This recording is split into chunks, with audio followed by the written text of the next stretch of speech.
Atención, este episodio contiene lenguaje agresivo, así como descripciones de los asesinatos realizados. Se recomienda discreción.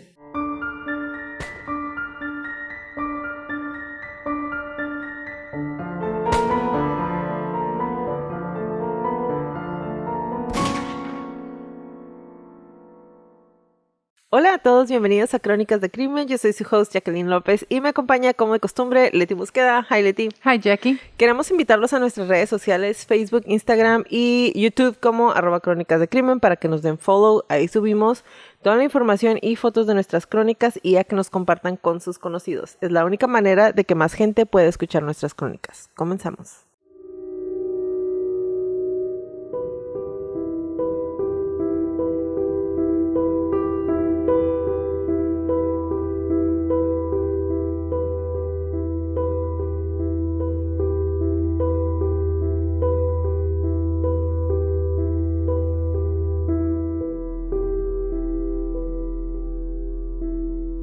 Hay mujeres que matan, porque matan las mujeres. Algunas por despecho, por traumas pasados, algunas otras en defensa propia tras aguantar años de abuso en sus relaciones. Algunas otras simplemente matan por placer, sin ninguna otra intención más que infligir dolor en sus víctimas. El inicio de los años 90 fue de miedo y confusión entre los hombres que frecuentaban la carretera interestatal de Florida, cuando 6 hombres fueron asesinados. Sus cuerpos fueron abandonados a lo largo de las carreteras del norte y centro de Florida. La asesina, una mujer. La conclusión, esa cada una de ustedes la va a sacar. En un final que muchos conocemos bajo circunstancias que solo las víctimas y la asesina saben con seguridad, el día de hoy les voy a narrar los asesinatos perpetrados por Aileen Wuornos, la asesina de las carreteras de Florida.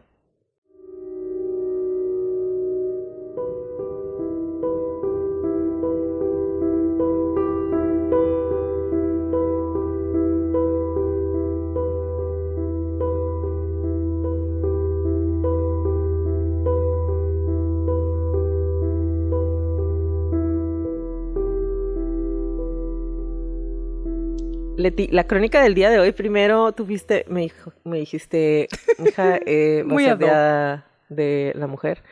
Pero este episodio y justamente va a caer el fin de semana después, entonces, así es. Primero me dijiste que no, y porque una asesina mujer en el mero mes de la mujer, y obviamente pues cae este fin de semana, entonces. Es muy verdad. Mi pregunta fue, ¿y por qué no? Y es que la verdad para mí la vida de Wuornos fue realmente difícil. Si sumamos todas las partes, era un cóctel perfecto para cocinar a una asesina. Y no me malentiendan, la neta, yo entiendo, yo sé que no todas las personas que han tenido una vida muy difícil se convierten en asesinas, obviamente. Simplemente con todos los elementos juntos, la idea de que esto sucediera no era una idea tan descabellada a final de cuentas. No, o sea, descabellada no. Lo hemos visto en repetidas ocasiones. Es como una combinación de circunstancias y hechos que van formando una persona y que, como lo hemos visto a lo largo de 5 temporadas o 4 temporadas y media, es que sí hay un punto de quiebre, sí hay un momento en el que simplemente esto parece una mejor opción que no. Exactamente. O simplemente después le voy a dar, total, ya no en estas. Sí. Y esta tiene un lugar especial para mí, Aileen Wuornos, en mi pequeño corazón negro, porque fue de las tantas personalidades que, bueno, nos pusieron la película en la universidad para hacer ahí en vivo un diagnóstico. Busqué mis apuntes, no los encontré, pero el diagnóstico que se le ha ido pues no sé, etiquetando, está bastante atinado, lo vamos a compartir ya hacia el final, como siempre, pero sí, o sea, es como muy bonito acordarme de cuando estaba en la universidad, no es muy bonito el caso, bueno, ustedes me entienden, ¿no?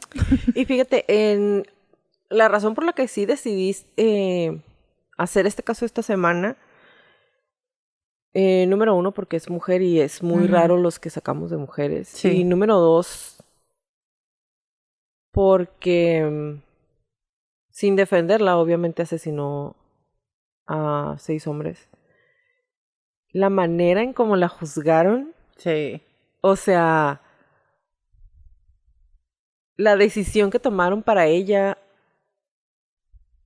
tenemos a un Kemper, a un Al BTK que ahí siguen y que tantos años aterrorizando gente y cosas tan horribles que hicieron, y fue, pues te voy a dar de por vida, pues te voy a dar 80 años. 50 cadenas perpetuas una detrás de la otra. Ajá. A ella la condenaron 6 veces a muerte. Sí. O sea, fue como, nunca vas a salir, es cadena perpetua, y luego fue, pues, ¿sabes qué? Te vamos a matar porque mereces morirte por cada uno de los asesinatos. Y otra vez, no le estoy defendiendo, es simplemente lo disparejo que está. Siempre. Porque, ay, es que fue la primera mujer, digo, spoiler alert, ¿no? Me estoy adelantando un montón, pero por eso tomé la decisión de que sí la íbamos a hacer esta semana, porque para mí es como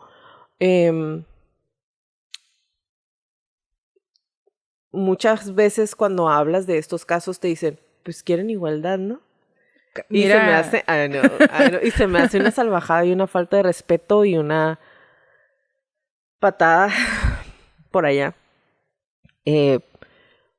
Porque se me hace una... Como una muestra más de todas las... Se me hace algo muy obtuso, issues. como tu palabra, ¿no? Se me hace Obtuso. Se me hace muy obtuso el hecho de que utilicen casos como este para decir, pues quieren igualdad, ¿no? No mames, ni siquiera en eso pueden ser iguales. No, ni ahí. O sea, y ahí está. Justo lo platicábamos en el episodio en el que estuvimos invitadas con dificultades técnicas, podcast, que incluso ahí se ve la hazaña que hay con las mujeres en cualquier ámbito que quieran revisar. La disparidad. Ajá. Así es. Pero bueno, vamos a empezar. Ya les contamos todo el caso y todavía... Y ni vamos a empezar. Vamos a empezar. Y bueno, muchas gracias. Hasta luego, ¿no? Ya se terminó. Ok, Wuornos nació como Eileen Carol Pittman en Rochester, Michigan, el 29 de febrero del 56. Su madre, Diane Wuornos, tenía 15 años cuando se casó con su papá, Leo Dale Pittman, el 3 de junio de 1954. Menos de 2 años después y 2 meses antes de que naciera Eileen, Diane solicitó el divorcio. Eileen tenía un hermano mayor llamado Keith que nació en febrero de 1955. O sea, se llevaban los 9 meses nomás.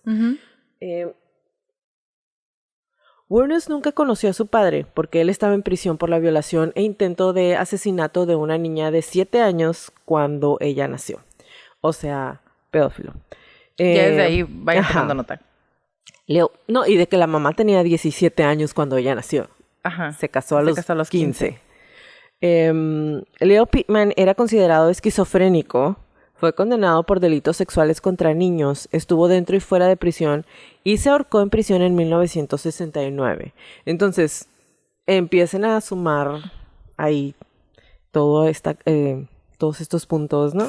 En enero de 1960, cuando Eileen tenía casi 4 años, Diane abandonó a sus hijos dejándolos con sus abuelos maternos, Laurie y Britta Wuornos, quienes adoptaron legalmente a Keith y Eileen el 18 de marzo de 1960.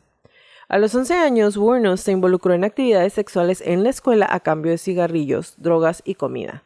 También se había involucrado en actividades sexuales con su propio hermano. Wuornos afirmó que su abuelo, que era un alcohólico, que la había agredido constantemente de manera sexual y la golpeó cuando era niña. Según sus acusaciones, antes de golpearla con un cinturón la obligaba a quitarse la ropa, y ella y su hermano se dieron cuenta, se quitaba la ropa, ¿no? Para que él la golpeara. Después de eso, ella y su hermano se dieron cuenta que sus abuelos no eran sus padres biológicos hasta que tenía 12 años. Esto quiere decir, ajá. ¿A la Bundy? A la Bundy, ajá. Sí, es cierto, no me acordaba que él también traía ese pequeño punto de quiebre. Ajá. Dude. Pero está mal porque, por ejemplo, Bundy nunca estuvo con su papá. Ellos dos estuvieron ella 4 y su hermano 6 años con su mamá, cuando los regaló con sus papás. También estás hablando de un... Digo, no pudo haber sido fácil raro. la separación, y aunque así fuera. Y aunque sí haya sido. Even so, no se me hace tan raro que no se acuerden. Sobre todo si inmediatamente después empezó el abuso en la casa esa. Ajá, o sea, un trauma y luego otro trauma, Sí, te borró. se te borra el tape. Exactamente. Bueno, en 1970, a los 14 años, Wuornos quedó embarazada tras haber sido violada por un amigo de su abuelo. Wuornos dio a luz en un hogar para madres solteras y el niño fue puesto en adopción.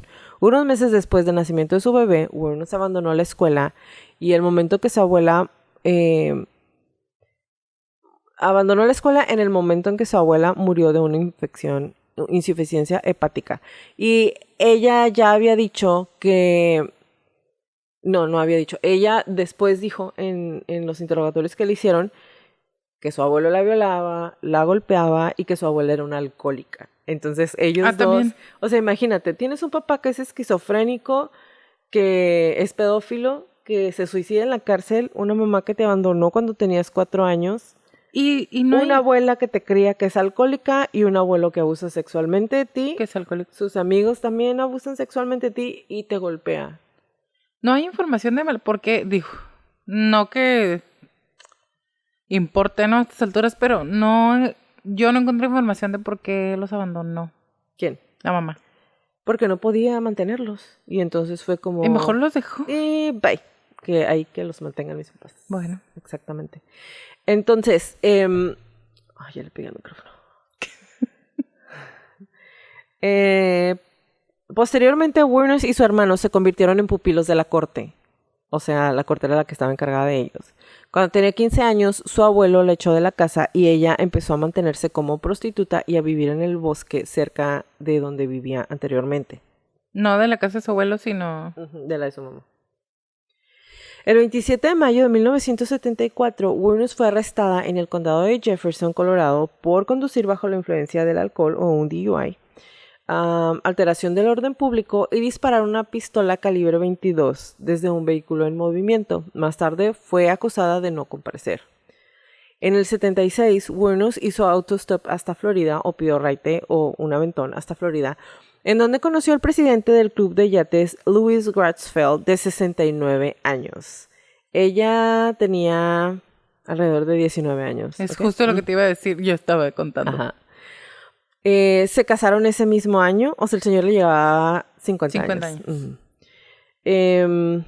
Se casaron ese mismo año, el anuncio de su matrimonio se imprimió en las páginas de sociedad del periódico local. Sin embargo, Wuornos se involucraba continuamente en enfrentamientos en el bar local y finalmente fue a la cárcel por agresión. También golpeó a Feld con su propio bastón, lo que lo llevó a obtener una orden de restricción contra ella. Regresó a Michigan, en donde el 14 de julio del 76, Wuornos fue arrestada en el condado de Antrim, Michigan, y acusada de asalto y alteración del orden público por arrojar una bola blanca a la cabeza de un cantinero. El 17 de julio, su hermano Keith murió de cáncer de esófago y Wuornos recibió $10,000 de su seguro de vida. Wuornos y Feld anularon su matrimonio el 21 de julio después de solo 9 semanas de matrimonio. Pues oye... Lo quería matar con su propio bastón al señor. El 20 de mayo de 1981, Wuornos fue arrestada en Edgewater, Florida, por el robo a mano armada de una tienda de conveniencia, un mini market. Una marqueta. Un mini mercado, donde robó $35 y 2 paquetes de cigarros. Hazme el favor. Fue sentenciada a prisión el 4 de mayo de 1982 y liberada el 30 de junio de 1983. El 1 de mayo del 84, Wuornos fue arrestada nuevamente por intentar pasar cheques falsificados en un banco en Key West. El 30 de noviembre de 1985 fue nombrada sospechosa del robo de un revólver y municiones en el condado de Pasco. El 4 de enero de 1986, Wuornos fue arrestada en Miami y acusada de hurto mayor de automóviles, resistencia al arresto y obstrucción de la justicia por proporcionar una identificación con el nombre de su tía. Hazme el favor. Los policías de Miami encontraron un revólver calibre 38 y una caja de municiones en el auto robado. El 2 de junio del 86, los alguaciles de adjuntos del condado de Volusia, en Florida, detuvieron a Wuornos para interrogarla después de que un compañero masculino la acusara de sacar un arma en su automóvil y exigir que le diera $200. ¿Por qué te da risa? Porque es que, ay... Es que un compañero masculino, la mujer, ella dijo claramente que se prostituía. Sí, Entonces es un pobre hombre, Pobrito. ajá, un compañero masculino y lo robó. Por eso me da risa, porque es como todo lo justifican. Se descubrió que Wuornos llevaba municiones de repuesto y se descubrió una pistola calibre 22 debajo del asiento del pasajero que había ocupado. Por esa época, Wuornos conoció a Tyria Moore, una camarera del hotel en un bar gay de Daytona. Se mudaron juntas y Wuornos la apoyó con sus ganancias de prostitución. El 4 de julio de 1987, la policía de Daytona Beach detuvo a Wuornos y Moore en un restaurante para interrogarlas sobre un incidente del que fueron acusadas de asalto y agresión con una botella de cerveza. El 12 de marzo de 1988, Wuornos acusó de asalto al conductor de un autobús en Daytona Beach. Ella afirmó que la empujó fuera del autobús después de una confrontación. Moore figuraba como testigo del incidente. Y antes de irnos al primer corte, cuando empiezan a sospechar de ellas, es más cuando empiezan a andar juntas, porque ella era una mujer rubia y empieza a salir con otra muchacha que es más bajita, de cabello oscuro. Entonces era como, empezó a ser como más obvio porque una mujer rubia podía encontrar en cualquier parte en Florida. Sí, claro, pero acompañada de otra mujer morena y que las dos anduvieran tratando de asaltar hombres. O sea, eso sí, como que sonó la alarma ahí. Simón.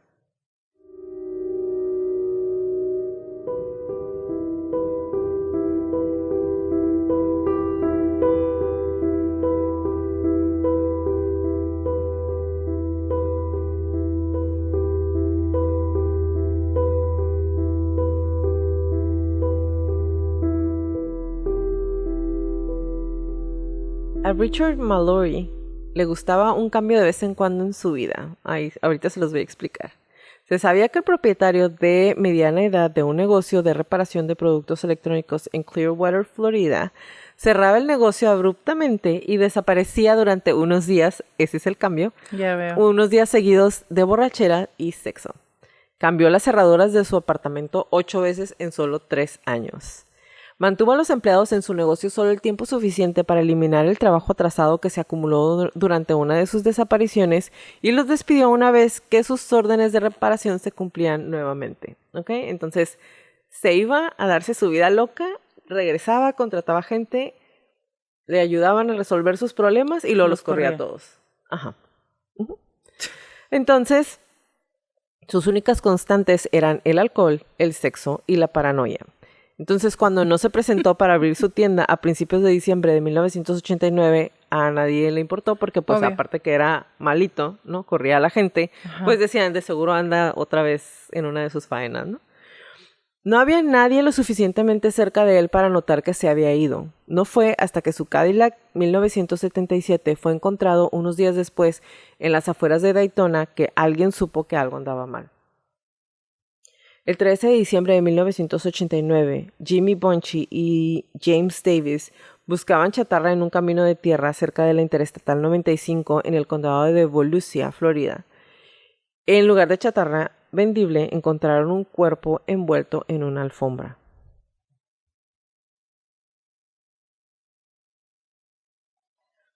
Las huellas dactilares cuidadosamente tomadas de las manos, muy descompuestas, demostraron que se trataba de Richard Mallory. Lo habían matado con 3 tiros de un arma calibre 22. Varios meses de investigación sobre su estilo de vida y conocidos disturbios no produjeron pista alguna. La sospecha inicial giró en torno a una stripper que se hacía llamar Cassidy, pero la evidencia, o la poca que había, no cuadraba. El caso de Mallory se enfrió. El 5 de mayo de 1990, el cuerpo de un hombre no identificado fue encontrado desnudo en el condado de Brooks, cerca de la Interestatal 75 y al otro lado de la frontera estatal con Florida. Se encontraron 2 balas calibre 22 en los restos y la Oficina de Investigación de Georgia no tenía pistas sobre la identidad de su misterioso cadáver.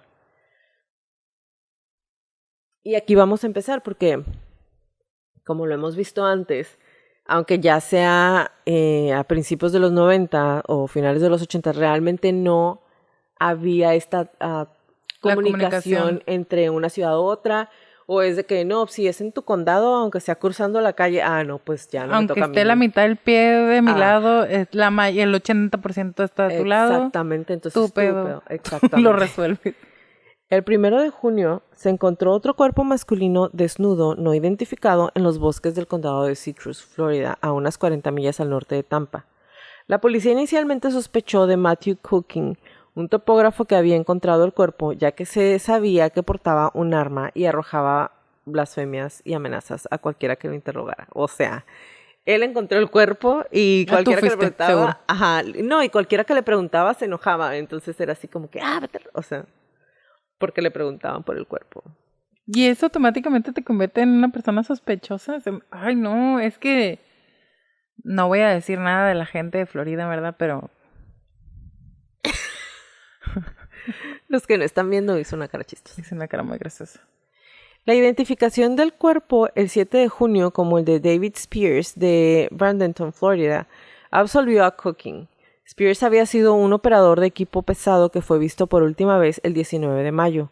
Su camioneta fue encontrada poco después en la Interestatal 75 con las puertas abiertas y sin placa. Mientras tanto, 30 millas más al sur en el condado de Pasco se encontró otro cuerpo desnudo a unas pocas millas de la carretera Interestatal 75. ¿Por qué les quitaba la ropa? She was a hooker. I know, pero ¿se queda con la ropa? Pues a mitad de la faena los mataba, yo creo. No sé. Pues sí, cierto, tienes razón, ¿eh? Pues les quitaba la ropa. Pues sí, era como, encuérate, y luego, pa. Mira. Ay, no.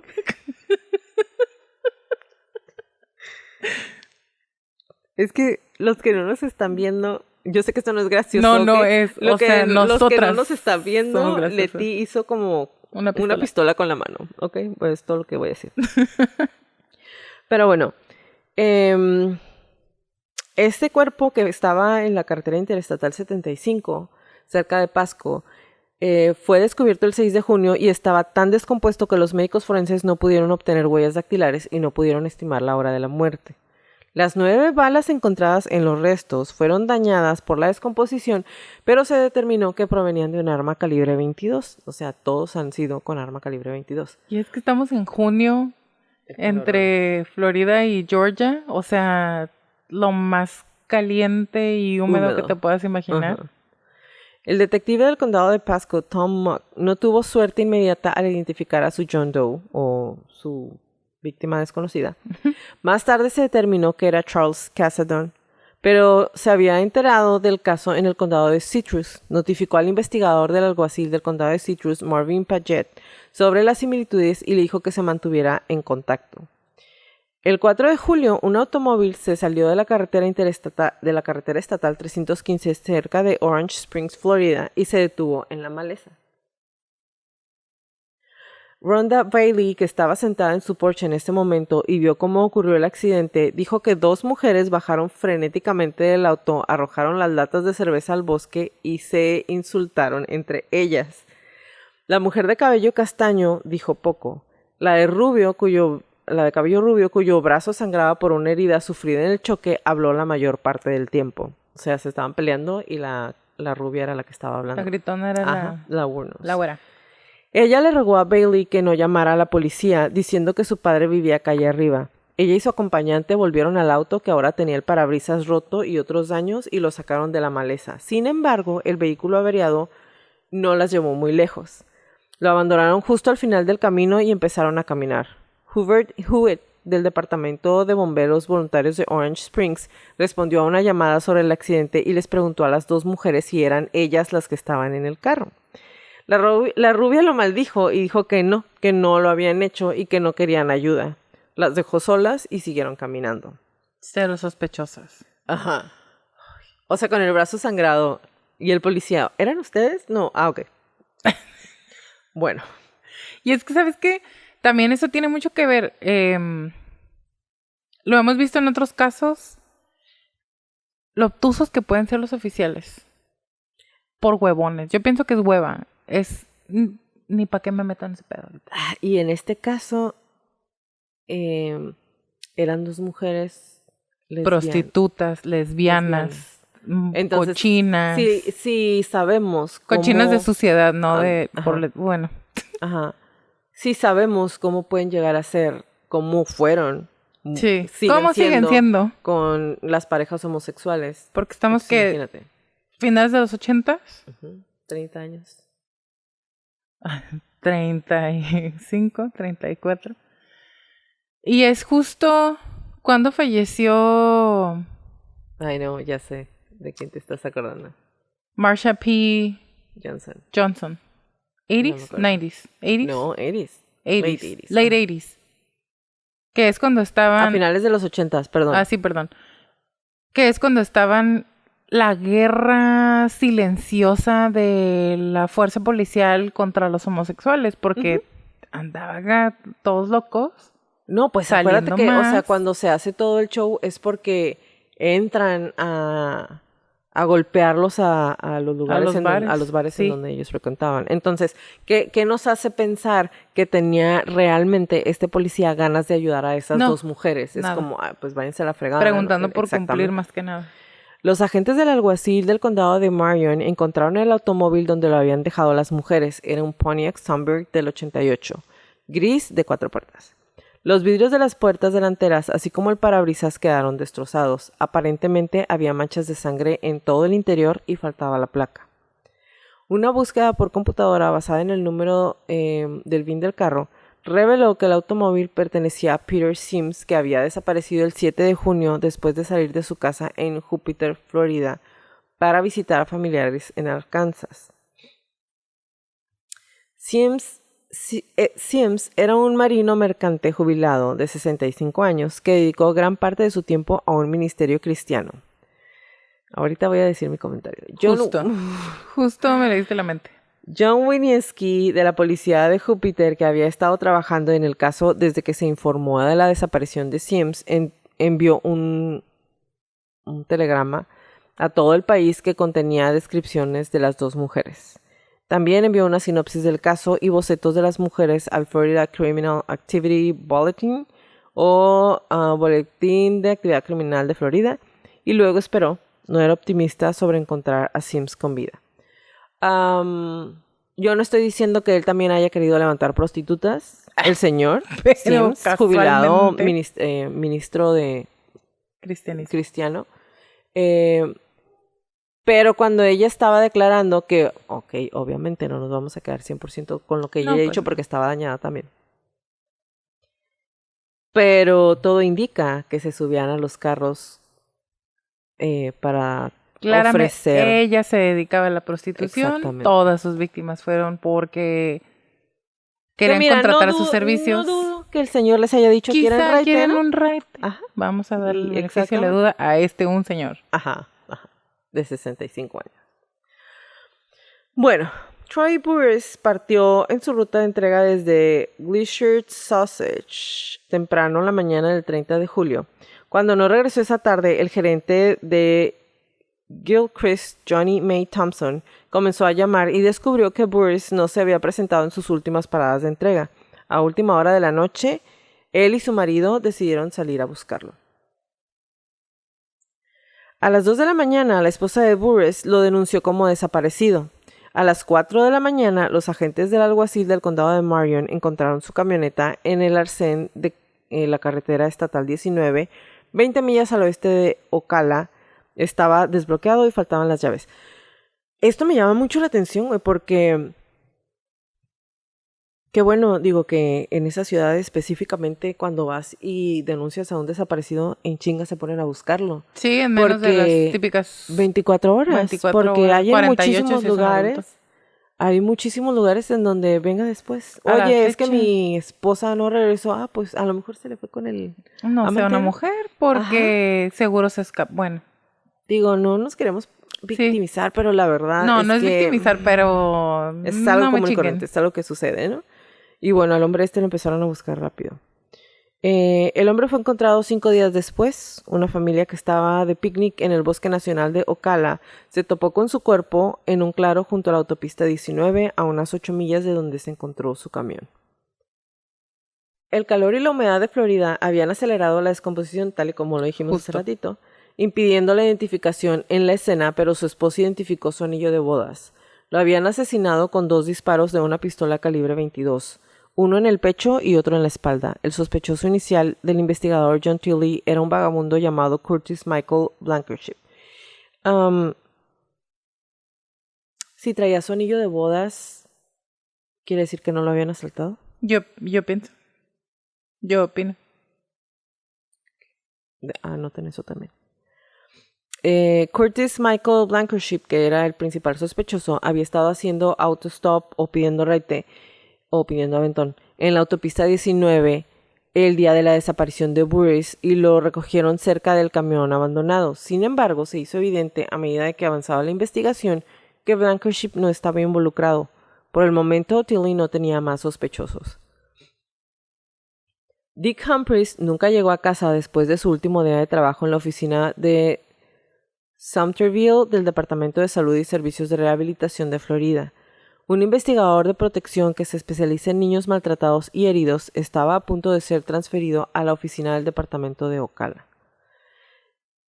Tenía 56 años y esa no era su primera carrera. Anteriormente había sido jefe de policía en Alabama. Celebró su 35º aniversario o 35 aniversario de bodas el 10 de septiembre y el 11 de septiembre desapareció. Ay, güey, qué triste. Sí, está muy triste. De hecho, todos, o sea, no es por tirarles ni nada, sin importar las circunstancias o lo que haya estado pasando, siempre lo decimos, no... Sí, nada no justifica que alguien mate a otra persona. Incluso en defensa propia, aunque en ciertas circunstancias sí es como que, bueno, pues ni modo, pero esa parte de que salió al trabajo, iba de paseo, iba manejando y ya nunca regresó, que la familia se quede esperando, ¿sabes? Sí, eso siempre se me hace súper triste. Exactamente. Y pues había celebrado su matrimonio. Sí. Qué triste. La noche del 12 de septiembre su cuerpo fue encontrado en el condado de Marion. Le habían disparado 7 veces. De su cuerpo se recuperaron 6 balas calibre 22. El séptimo atravesó su muñeca y nunca fue encontrado. Su automóvil fue encontrado a fines de septiembre en el condado de Suwannee. Cuando veo todas las veces que les disparaba, digo, yo sé que el calibre 22 es un calibre chiquito. Son las pequeñitas, ¿no? Ajá, pero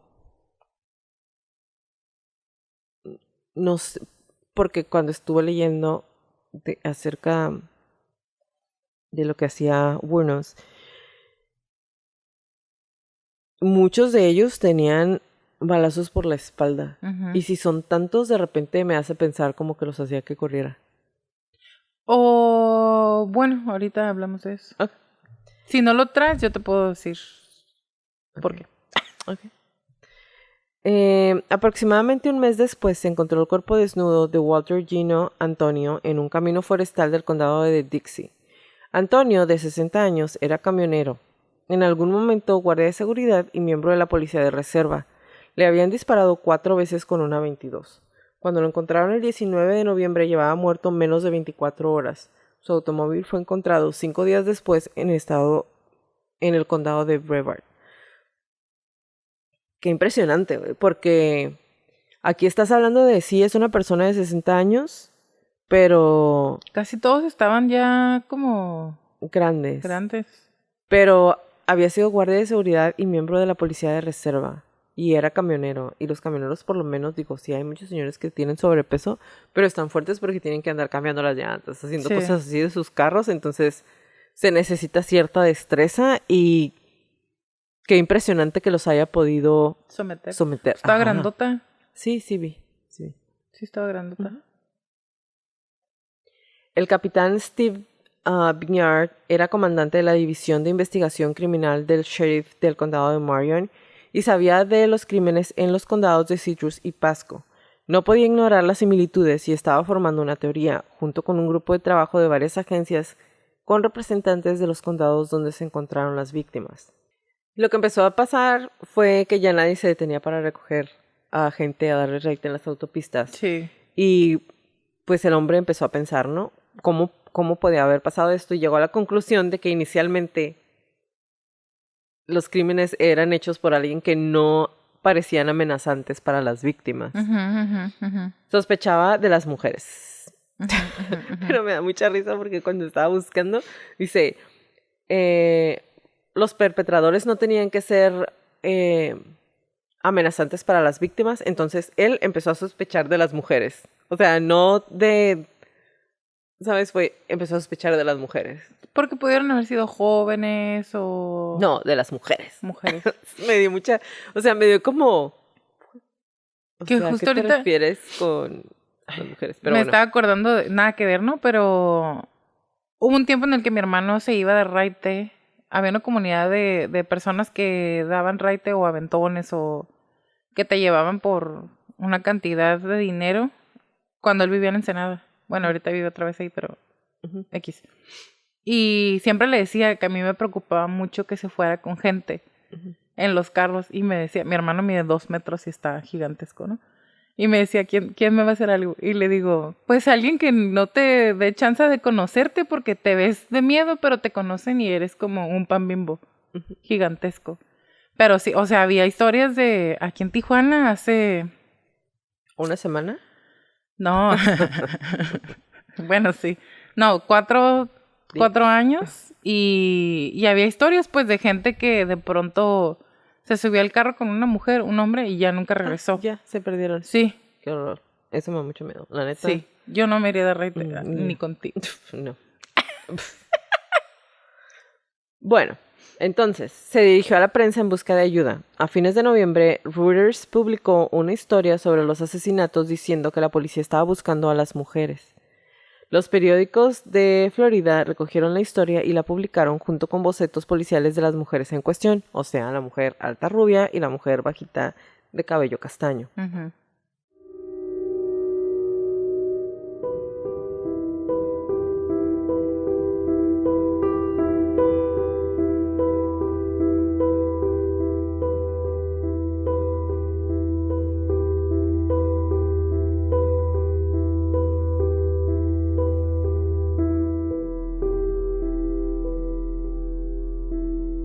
Y entonces después de esto no pasó mucho tiempo para que las pistas empezaran a llegar y a mediados de diciembre la policía tenía varias pistas que involucraban a las mismas 2 mujeres.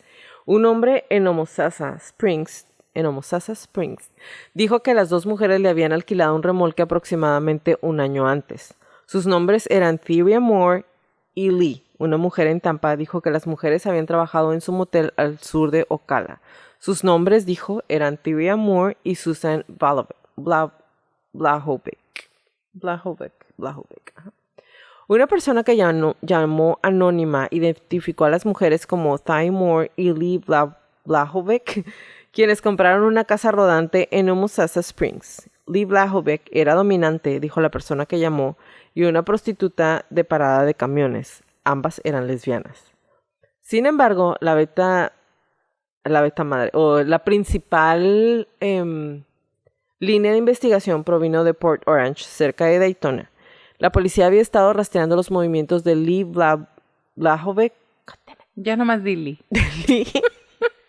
Y Theria Moore, y proporcionó una descripción detallada de los movimientos de la pareja desde finales de septiembre hasta mediados de diciembre. Se habían alojado principalmente en el Fairview Motel en Arbor Oaks, donde Lee se registró. Perdón, es que dice Blahovic, ok. Donde Lee se registró como Cammy Marsh Green. Pasaron un tiempo viviendo en un pequeño apartamento detrás de un restaurante muy cerca de Fairview, pero regresaron al motel. A principios de diciembre abandonaron el Fairview. Blahovic Green volvió sola y quedó hasta el 10 de diciembre. Es decir, cuando regresó, Theria ya no estaba con ella. Una revisión rápida de la computadora proporcionó información sobre la licencia de conducir y los antecedentes penales de Theria Moore, Susan Blahovic y Cammy Marsh Green. Moore no tenía antecedentes reales, los cargos de allanamiento de morada en su contra en el 83 habían sido retirados. Blahovic tuvo un arresto por el allanamiento de morada, mientras que Green no tenía ningún registro. Además, la fotografía de licencia de Blahovic no coincidía con la de Green, Pues no, porque las tres eran la misma persona y no era ninguno de esos nombres. Justo te iba a decir, pero ¿de dónde sacaban las...? Pues es que antes era más fácil. Eran de papel, ¿verdad? Ajá. Y nada más estaban enmicadas, entonces pues nomás le cambiaban la foto. Ya. La identificación de Green fue la que mejor rindió. Los oficiales del condado de Volusia revisaron las casas de empeño del área y descubrieron que en Daytona, Cami Marsh Green había empeñado una cámara y un detector de radar y había dejado la huella digital requerida en el recibo.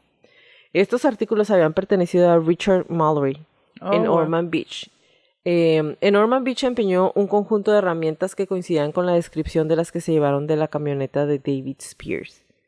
La huella dactilar era la clave. Jenny Ahern del sistema automatizado de identificación de huellas dactilares no encontró nada en su búsqueda inicial en la computadora, pero vino al condado de Volusia y comenzó una búsqueda manual de registros de huellas dactilares. En 1 hora encontró lo que había venido a buscar. La huella apareció en un cargo de armas y una orden de arresto pendiente contra Lori Grody. ¿No te acuerdas que en algún momento hablamos de cuando comparan las huellas a mano? ¿Te acuerdas? Y de que era súper inexacto. Digo, aquí, spot on. Justo le dieron a la persona. ¿En qué momento fue? Las preguntas bien random que me sacó. No, pero es que acuérdate que, o sea, contaban específicamente las líneas y creo que hay creo que son como 12 puntos en las huellas que deben de hacer match exactamente para que, se considere un match. Un match, ajá. Un match. Sí, que sean iguales. O sea, ándale, una coincidencia.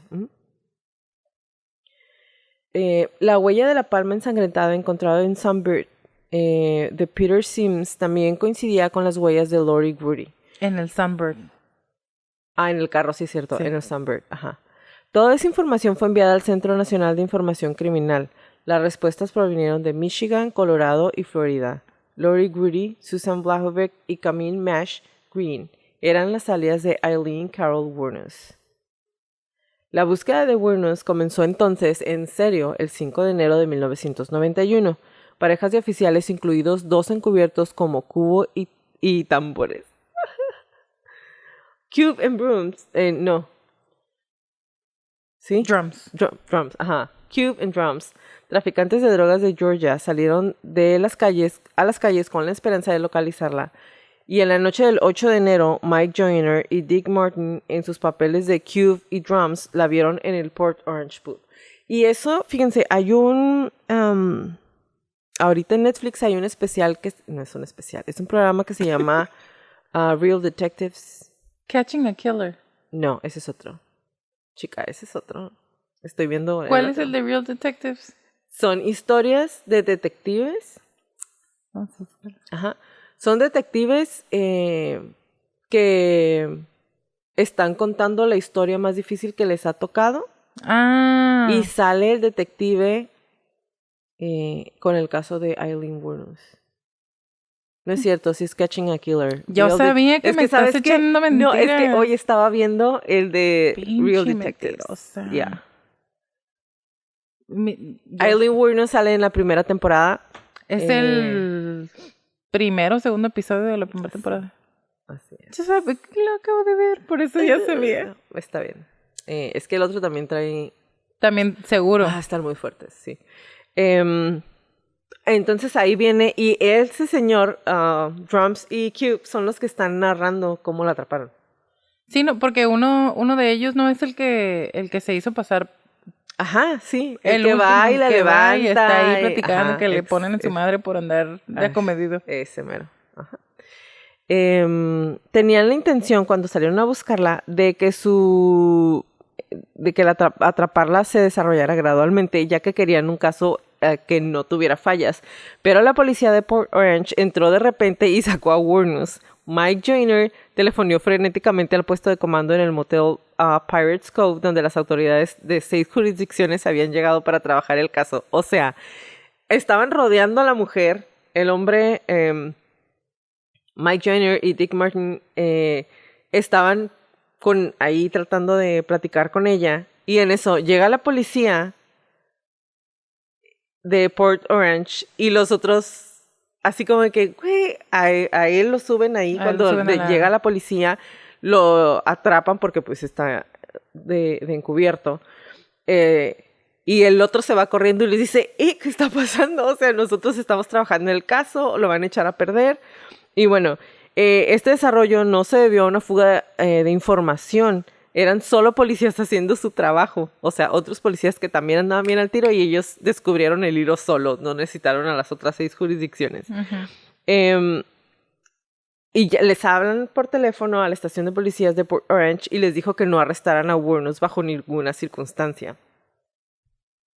La noticia se transmitió a la policía justo a tiempo y Wuornos regresó al bar. Joyner y Martin entablaron una conversación con ella y le compraron unas cervezas. Y en el programa ese que les digo, que se llama Catching a Killer, está la grabación de la conversación que él tiene con ella, en donde él está diciendo así como, no, y pues, ¿qué estás haciendo? Y ella, no, es que no tengo dinero y pues sí me gustaría irme contigo, pero estoy muy pobre. Que no se le pregunta como, ¿qué tienes? Ando bien triste. Sí, ¿Por ella qué? sí como... Es que me dejaron. Ajá, sí, ella sí como que... La plática está bien bizarra. Pero nos podemos ir, vente conmigo. Es que no tengo dinero. Y él, no, pues... Y él seguía sacando dinero y le estaba comprando alcohol y como que la andaba convenciendo. Y luego ella, no, pues es que sí deberíamos de irnos. Y él dice... ¿qué le dice? Tú tráete tu dinero, yo sé cómo pasarla muy bien. Ajá.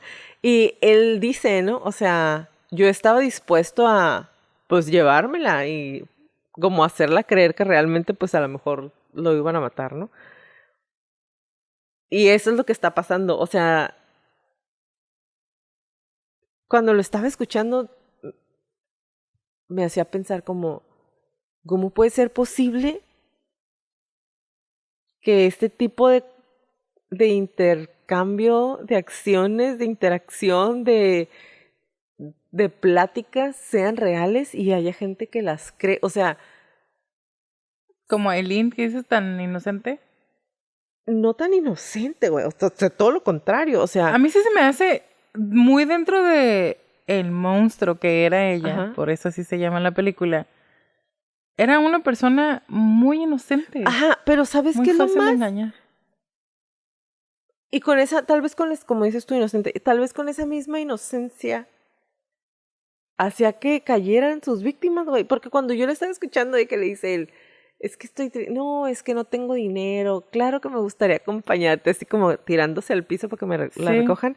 Es como, muy probablemente así atrapó a todos los hombres que mató. Sí, y digo, la mujer no era bonita de ninguna manera. No, pero sabes que no era agradable. En los intercambios, o sea, en la contratación. No, cuando la están viendo. En el careo, ajá, en el interrogatorio. En los interrogatorios. O sea, yo he visto las fotos que ponen de ella y sí se mira muy, muy fea, güey. Pero... También se fue a la... Sí, no, pero obviamente yo me imagino que maquillada y sin que le hubieran puesto una madriza y todo eso, igual y no se veía así, ¿sabes? O sea, porque muchos decían, de hecho creo que el detective es el que dice, supe que era ella de volada, porque no era una mujer... Era como muy particular. Ajá, o sea... Su cara, sus gestos. Ajá, pero no era como... Ay, qué fea está, o sea... No, en la película donde sale Charlize Theron, que le dieron un premio a la Academia por eso, y... Christina Ricci. Sí, Christina Ricci. Sí. O sea, el parecido es impresionante, pero sí la pusieron más feíta en la película. Sí, claro. No, y hay unas fotos de ella cuando le están haciendo la interrogación que dices tú, ¡ay, está muy, muy fea! Pero obviamente están tratando... Sí, pero obviamente, no, a lo que voy es que están tratando de retratar a una persona que necesitan que la sociedad en general que la odie, repudien. Que la repudien, que digan, sí, qué bueno que la mataron, ¿sabes? Entonces... Porque obviamente hay otras, por ejemplo, nos vamos ahorita, ¿no? Con la serie esa que está en Netflix de la morra rusa que engaña. ¿Sí es rusa? Inventing Anna. Esa. Es como Rusia germana, iba a decir, German americana. A lo que voy es como la glamorizaron. Sí, obvio. Y cuando está en la corte y que los vestidos... No, o sea, yo le estaba viendo y dije... ¿Sabes cómo cómo la sociedad... Cómo los juicios son fake. Exactamente, pues, exactamente, porque digo, ella no mató a nadie, ¿no? Pero estafó gente. Y ponla... Bueno, ese es otro tema para otro momento, ¿no? Como otra vez, como siempre decimos, y el juicio se convierte en un circo de cómo vamos a hacer que esta persona sea la imagen de... Es un monstruo. Exactamente. Fea Le pusieron persona. monster a la película. Le pusieron monster a la película. O sea... Y cómo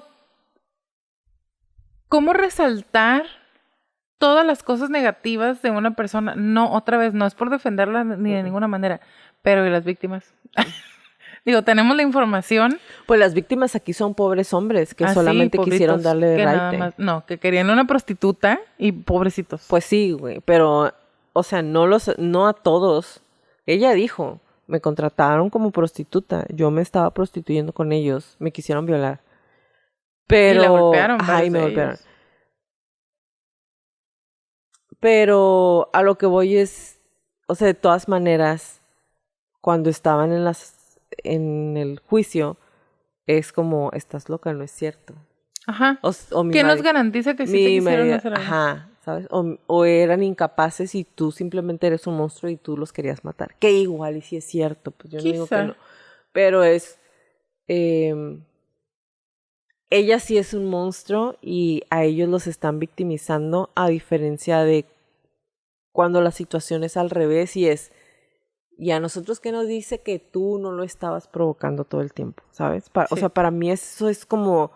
Eso es lo que llama la atención, sí, ¿no? Exactamente, eso es lo que me molesta tanto. Porque incluso con ella es pues quizá te golpearon porque tú ya no quisiste hacer lo que te tocaba, cosas así de...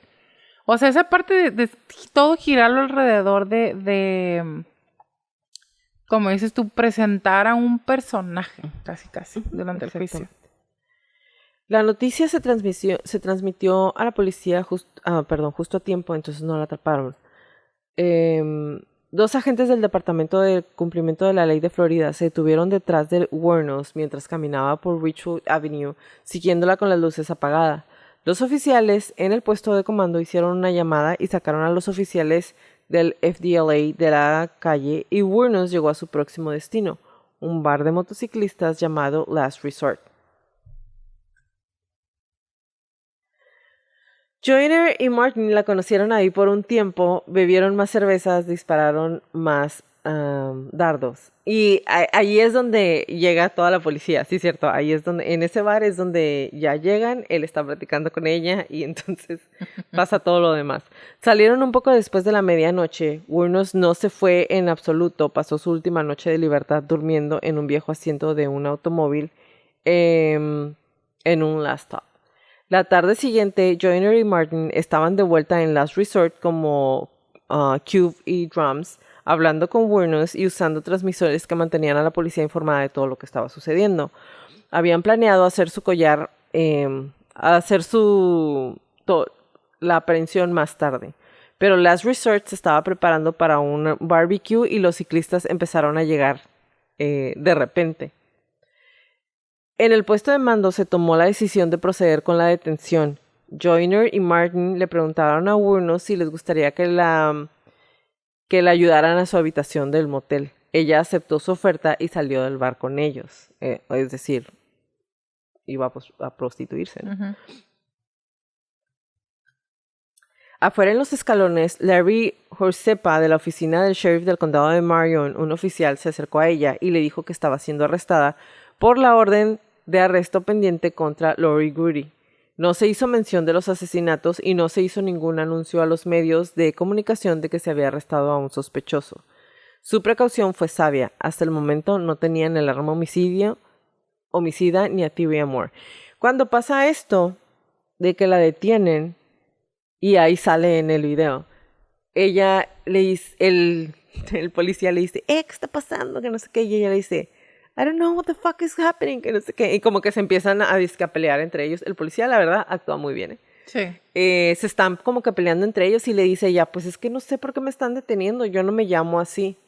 Pero la policía le dice, pues te estás haciendo tontita, desde cuando tenías que haberte presentado como a testificar, no te presentaste, pues te estamos deteniendo. ¿Okay? El 10 de enero se localizó a Thea Moore, quien vivía con su hermana en Pittston, Pensilvania. Jerry Thompson del condado de Citrus y Bruce Munster del condado de Marion volaron a Scranton, Pensilvania para entrevistarla. Le leyeron sus Miranda Rights, pero no la acusaron de nada. Munster se aseguró de que ella supiera que era perjurio, le tomó juramento y se recostó mientras daba su declaración. Es decir, le dijo, ¿no?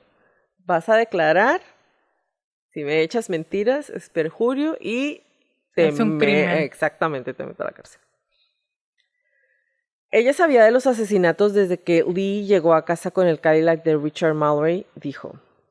Lee había confesado abiertamente que había matado a un hombre ese día, pero Moore le dijo que no dijera más. Le dije que no quería escuchar nada al respecto, le dijo Moore a Munster y Thompson. Y luego cada vez que llegaba a casa después de eso y decía ciertas cosas, diciéndome dónde consiguió algo y yo decía que no quería escucharlo. Tenía sus sospechas, admitió, pero quería saber lo menos posible sobre las actividades de Lee.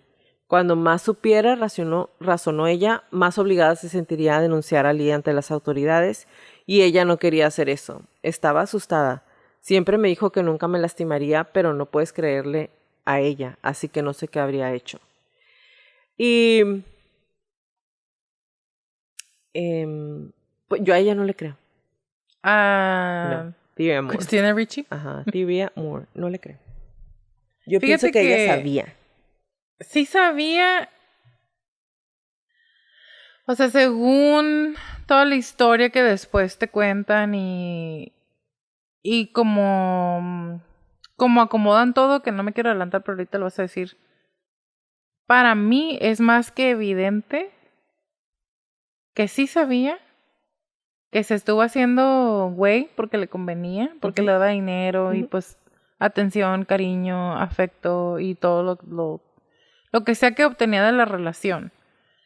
Entonces, para mí también siempre ha sido como encontraste la manera de zafarte y le diste. Más aún porque en muchos de los puntos las vieron juntas. Y en la mayoría. Y hubiera sido muy fácil que dijeran, era una mujer rubia, pero eran juntas. Eran juntas, sí. Entonces, quizá no en todos los asesinatos, pero por lo menos en la mayoría de los robos donde no hubo asesinato, ahí estaba ella. Exactamente. Al día siguiente, Moore acompañó a Munster y Thompson de regreso a Florida para ayudar en la investigación. Una confesión haría que el caso contra Wuornos fuera prácticamente hermético, y Munster y Thompson explicaron su plan para obtener una a Moore en el vuelo. La pondrían en un motel en Daytona y le pedirían que se pusiera en contacto con Lee en la cárcel, diciendo que había recibido dinero de su madre y bajó a buscar el resto de sus cosas. Sus conversaciones telefónicas serían grabadas y Moore le diría a Wuornos que las autoridades habían estado interrogando a su familia, que pensaban que los asesinatos de Florida serían culpados por error a ella. Munster y Thompson esperaban que por lealtad a Moore, Wuornos confesaran. Esa grabación también está en el caso de Catching a Killer. Y de hecho, en esas grabaciones se basaron para hacer esa escena en la película de Monster. La primera llamada de Wuornos llegó el 14 de enero. Todavía tenía la impresión de que solo estaba en la cárcel por violación de armas de Lori Grudy. Cuando Moore abordó sus sospechas, Wuornos la tranquilizó. Solo estoy aquí por encargo de armas ocultas en el 86 y una multa de tránsito, le dijo. Y le diré algo hombre, leí el periódico y no era uno de esos pequeños sospechosos. Sin embargo, sabía que el teléfono de la cárcel estaba monitoreado e hizo esfuerzos para hablar de los crímenes en palabras clave y construir coartadas. Creo que alguien en el trabajo donde trabajabas dijo algo que se parecía a nosotros, dijo. Y no somos nosotras, ¿ves? Es un caso de identidad equivocada. Como pidiéndole como... Hazme el paro, ajá. Ajá, ayúdame. Y no te asustes porque piensan que no somos nosotros. Y porque ella no sabía realmente todos los cargos que ya tenían ahí listos nomás para una equivocación. Exactamente. Durante 3 días continuaron las llamadas. Moore insistió más en que la policía la perseguía y quedó claro que Wuornos sabía lo que se esperaba de ella. Incluso expresó sospechas de que Moore no estaba sola, que alguien estaba ahí grabando sus conversaciones. Pero a medida que pasaba el tiempo se volvió menos cuidadosa con lo que decía. No permitiría que Moore se hundiera con ella. Adelante, hazle saber lo que necesita saber. Lo que quieran saber o qué sé yo, le dijo ella. Y te cubriré porque eres inocente. No voy a dejar que te vayas a la cárcel. Escucha, si tengo que confesar, lo haré. Y en la mañana del 16 de enero lo hizo. ¿Ves? Ahí donde no tiene necesidad de decir y te cubriré. Fíjate que en la grabación... Porque decir que te voy a encubrir... significa que sí. Exactamente. En la grabación se escucha como... O sea, es que necesitan escuchar y... Les voy a conseguir el fragmento y lo voy a poner. Va a estar todo, en inglés. Ajá. Porque es... Y es lo que no me quería adelantar. O sea... Christina Ricci, ¿cómo se llama? Moore. Julia Moore. O sea, le está diciendo como... Me están molestando a mi familia. Ya diles lo que hiciste tú sola. Ajá. Ya diles, ¿no? Para que me dejen en paz. Ajá. Y ella es de... Se queda callada. Ah, ya entendí, le dice. Sí, le dice algo así como... Sí, quizá no son esas palabras, pero es como... Ah, ya. No te agüites, morra. Y es donde dices tú, pues si estaba enamorada...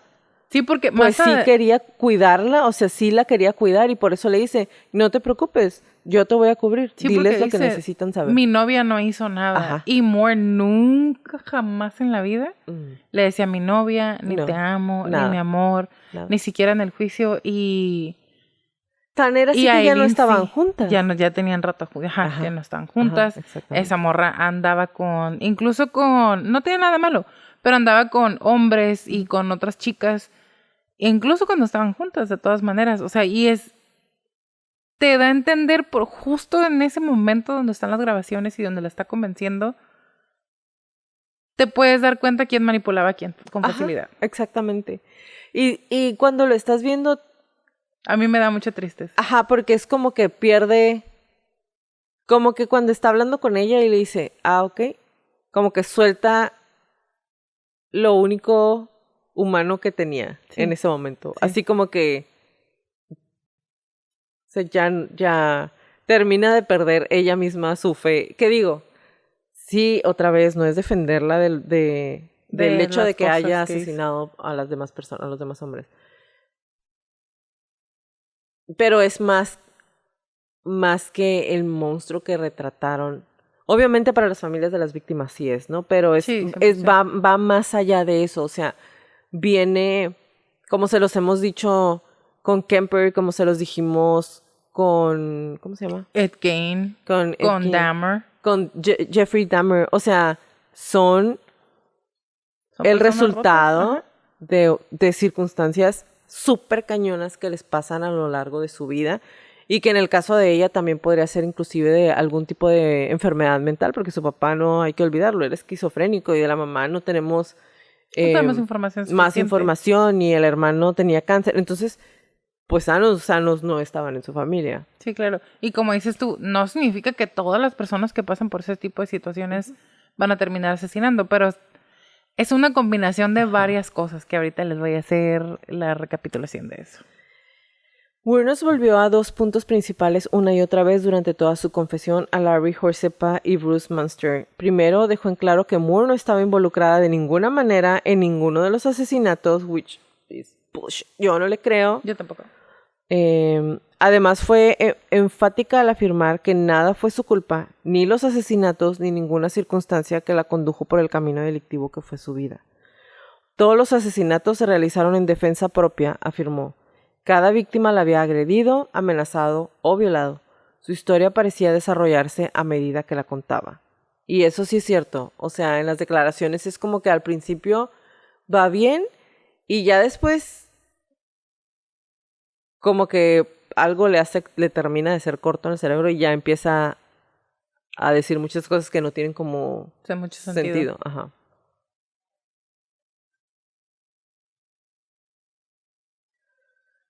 Y dice aquí, cuando pensaba que había dicho algo incriminatorio, retrocedía y volvía a contar esa parte, cambiando los detalles para adaptarlos a su escenario general. Había sido violada varias veces en los últimos años, afirmó, y había tenido suficiente. Cuando cada una de sus víctimas se volvía agresiva, ella los mataba por miedo. Varias veces, Michael O'Neill, un defensor público de la Oficina del Defensor Público del Condado de Volusia, aconsejó a Wuornos que dejara de hablar y finalmente preguntó exasperado: ¿te das cuenta de que estos tipos son policías? Wuornos respondió: lo sé, y querían ahorcarme. Y eso es genial, porque tal vez me lo merezco, solo quiero terminar con esto. Y eso ya es cuando ya está declarando, ¿no? Y obviamente, te digo, para mí es cuando ya termina de hablar con la morra y es como, ya, güey. O sea, ya no me importa nada. Sí, ya, o sea... ¿Cómo? Cuando has mencionado esa palabra... Desesperanza. Desesperanza, ajá. O sea, así, tal cual. Es como, ya, güey, ya... Ya, que no, se vaya la... que no termine de tronar esto. Exactamente. Una avalancha de ofertas de libros y películas llegó a detectives familiares, Moore e incluso a la propia Wuornos.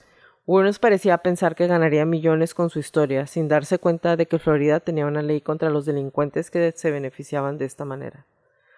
Ella estaba en todo y en lo local y en lo nacional. En medio de este tumulto llegó Arlene Preil, una cristiana renacida, qué raro, de 44 años que dirigía una instalación de cría y alojamiento de caballos cerca de Ocala. Había visto la foto de Wuornos en un periódico y le escribió una carta. Mi nombre es Arlene Preil, comenzó. Nací de nuevo. Vas a pensar que estoy loca, pero Jesús me dijo que te escribiera.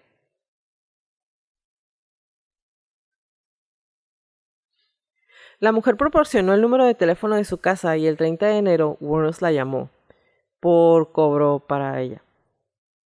Casi de inmediato, Preil se convirtió en su ferviente defensora y ayudante. Preil le advirtió que sus defensores públicos estaban tratando de sacar provecho de su historia igual que todos los demás. Wuornos solicitó y consiguió nuevos abogados. Preil habló con los reporteros y describió su relación con Wuornos a un reportero de Vanity Fair como una unión del alma. Somos como Jonathan y David en la Biblia. Es como si una parte de mí estuviera atrapada en la cárcel con ella. Siempre sabemos lo que la otra está sintiendo y pensando. A otro reportero le dijo: si el mundo pudiera conocer a la verdadera Aileen Wuornos, no habría un jurado que la condenara. A lo largo de 1991, Preil apareció en programas de entrevistas y tabloides, hablando con cualquiera que quisiera escuchar sobre lo que ella percibía como la verdadera y buena naturaleza de Wuornos. Y aquí está, güey, o sea, todo el mundo te está utilizando, vente conmigo porque yo no te voy a utilizar, y va y habla a todas partes. Obviamente nada de esto lo hacen gratis. Obvio. Organizó entrevistas para Wuornos con reporteros que pensó que serían comprensivos y en ese foro Wuornos continuó contando y embelleciendo su fantástica historia. Tanto Wuornos como Preil enfatizaron la crianza problemática de Wuornos y ambas lanzaron acusaciones de corrupción y complicidad contra cualquiera que estuviera a mano. Los agentes que ofrecían los contratos de libros y películas, los detectives, los abogados y especialmente a Tibia Moore. Y justo cuando parecía que las cosas no podían ponerse más raras, lo hicieron. El 22 de noviembre de 1991, Arlene Preil y su esposo adoptaron legalmente a Aileen Wuornos. Preil dijo que Dios le había dicho que lo hiciera. Los abogados, pues sí. Porque ella no se puede beneficiar como... Pero la familia sí, exactamente. Sí, pues obvio. Interesante. Que si no hubiera sido ella, estoy segura que le hubiera dejado toda la TV a la Moore. otra. Ajá, Sí. o sea... 100%. 100%. ¿Lo que iba a decir? Sí. ¿Verdad? Sí. O sea... Otra vez, no es... ¿Saben? No es... Neta, por eso quise hacer este caso hoy, porque no es como... Yo no estoy diciendo que no haya sido una mala persona, pero era una persona muy quebrada. Y muy quizá, enferma. Ajá, sí, claro. Y otra vez, no es justificar. No. Pero una persona sin educación académica, sin educación de modales ni de nada, que sufrió violencia desde muy pequeña, que dio a luz cuando era menor de edad todavía. O sea, ¿sabes? Son como... Que la corrieron de su muchas casa, cosas. que la violaban constantemente, que... Se empezó a prostituir a los 11 Ajá, años. exactamente. La violaba su abuelo, los amigos de su abuelo, de uno de ellos era su hijo, o sea... El incesto con su hermano. Con su hermano, o sea, no todo estaban eso bien. te echa a perder. Exactamente. A huevo que sí. Los abogados de Wuornos diseñaron un acuerdo de culpabilidad al que accedió, en el que ella se declararía culpable de 6 cargos y recibiría 6 cadenas perpetuas consecutivas. Sin embargo, un fiscal estatal pensó que debería recibir la pena de muerte, porque ¿por qué no? Uh-huh. Por lo que el 14 de enero de 1992 fue a juicio por el asesinato de Richard Mallory. La evidencia y los testigos en su contra fueron severamente dañinos. El doctor Arthur Bothing, el médico forense que había realizado la autopsia del cuerpo de Mallory, declaró que Mallory había tardado entre 10 y 20 agonizantes minutos en morir. Theria Moore, que testificó que Wuornos no parecía demasiado molesta, nerviosa o borracho cuando le dijo que había matado a Mallory. 12 hombres contaron sobre encuentros con ella a lo largo de las carreteras de Florida a lo largo de 2 años. Florida tiene una ley conocida como la regla de Williams que permite admitir evidencia relacionada con otros delitos si ayuda a mostrar un patrón. Que aquí sí se permite eso, güey, pero muchas veces cuando ha habido... Pues es que esto es de Florida, porque otra que vez ha habido no quiero hablar mal de pedófilos que ustedes, bla, Florida. bla, bla, que es como, oh no, pero no te puedo decir. Y yo sí sabía que hace 5 años a ese güey lo habían agarrado porque estaba molestando a otros niños, pero y no se puede utilizar en este caso. Ajá, no, pues Dios es que no tiene no lo nada que ver. permita. Ajá. Como te digo, no es por hablar mal de ustedes, Florida, te quiero mucho, pero son bien raras. La gente de Florida es súper diferente. Y te lo puede decir cualquier persona americana, bueno, de Estados Unidos. Florida es como tu primo raro el que no quieres invitar a ninguna fiesta because they're fucking weird.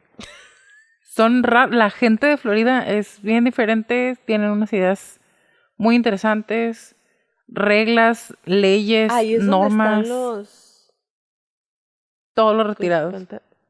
pantanos. Son los pantanos. Es donde mataron a la chiquita, a la niña esta que se fue de fiesta, sin permiso de su mamá. Sí, es cierto. Y es donde entra toda la cocaína de Colombia. O sea, la gente de Florida es diferente. Es a different breed.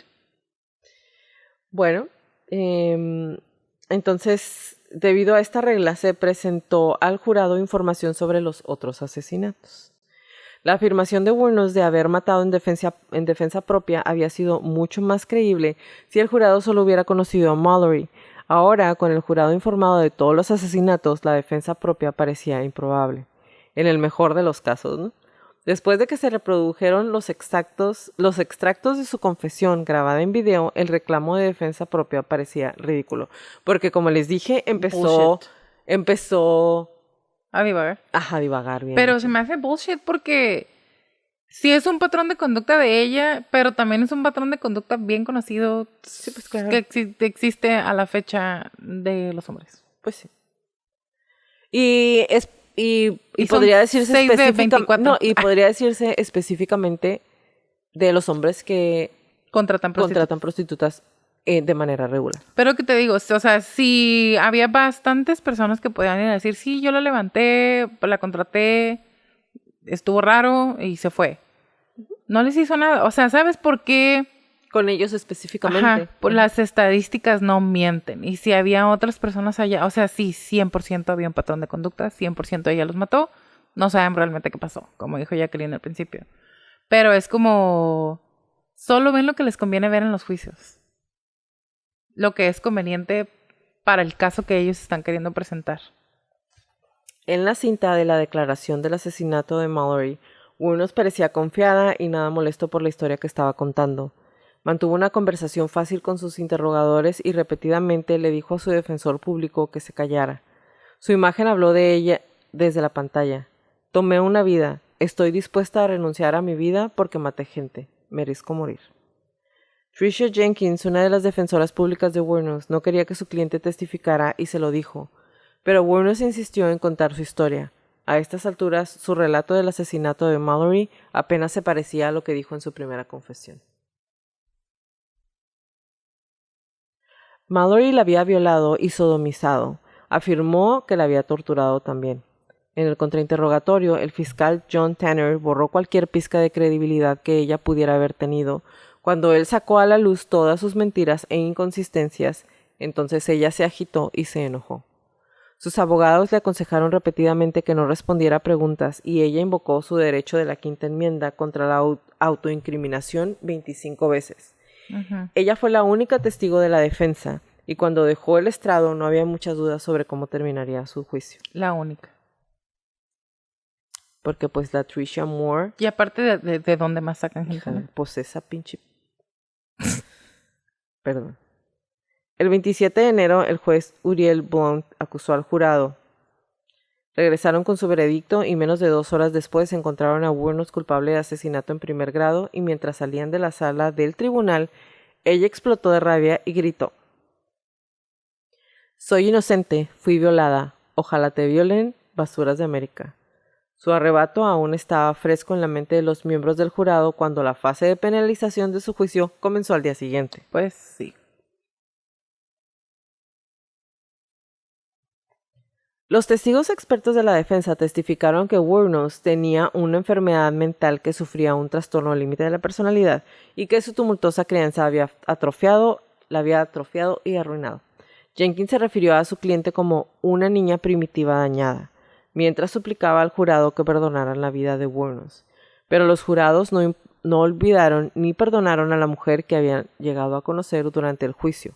Con un veredicto unánime recomendaron al juez Blunt la sentencia de la silla eléctrica y eso fue el 31 de enero.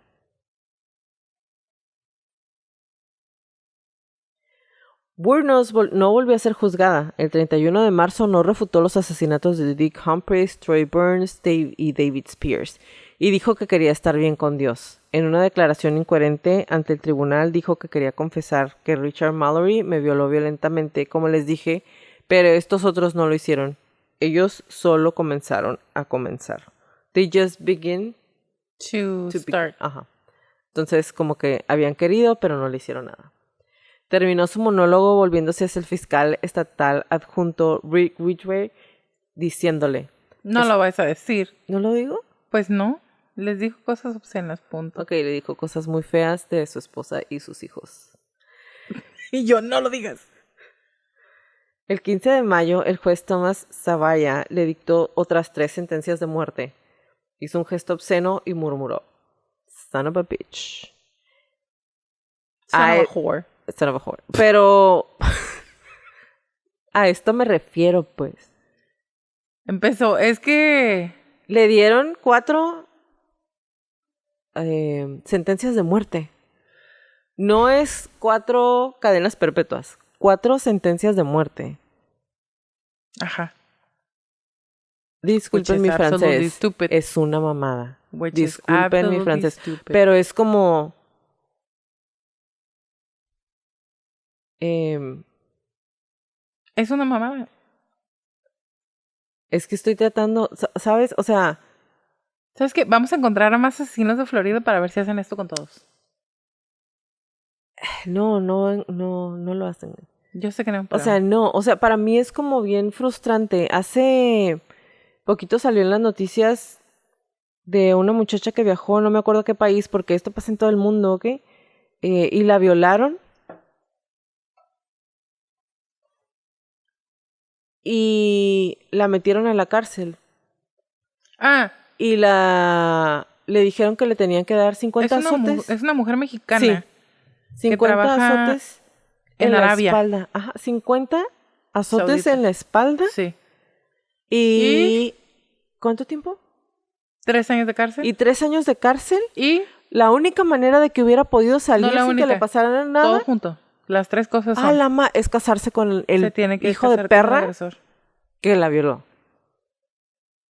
Porque esas son las reglas. Las leyes. Exactamente. ¿Cómo? Antier estaba viendo que creo que fue en España. 6 fulanos metieron a una muchacha en el carro y la violaron repetidamente a plena luz del día durante 4 horas. 2 se bajaban del carro a vigilar que nadie los viera a plena luz del día, mientras los otros 4 la violaban dentro del carro. Claro que al final pasó una señora, la señora le habló a la policía y por eso los detuvieron. Y luego te pones a leer, pero son chicos, pero ¿qué estaba haciendo? ¿Cómo les vas a arruinar la vida a unas personas? Entonces ok, ya ellas no las mataron. De todas maneras, hay muchos fulanos que han detenido, que han matado mujeres, que les dan sus 20 años y luego salen a los 8. Uh-huh. Cuando ya le destrozaron la vida a alguien, cuando ya mataron a alguien y dejaron a los papás, ¿sabes? A ella le dieron 4 penas de muerte. Por si no te mueres en la primera en la silla eléctrica, pues tienes otras 3 para morirte. Es una estupidez. O sea, ni siquiera entiendo. Sí, me parece una estupidez las cadenas perpetuas una después de la otra. Que me parece una estupidez a mí. Sin embargo, soy perfectamente consciente que un día de cárcel no son 24 horas, sino 8. Y por eso les dan tantas cadenas perpetuas. Para que no salgan. Para que no salgan. De por vida. Y ya, ¿para qué tienes que...? Exactamente. Con tus cosas.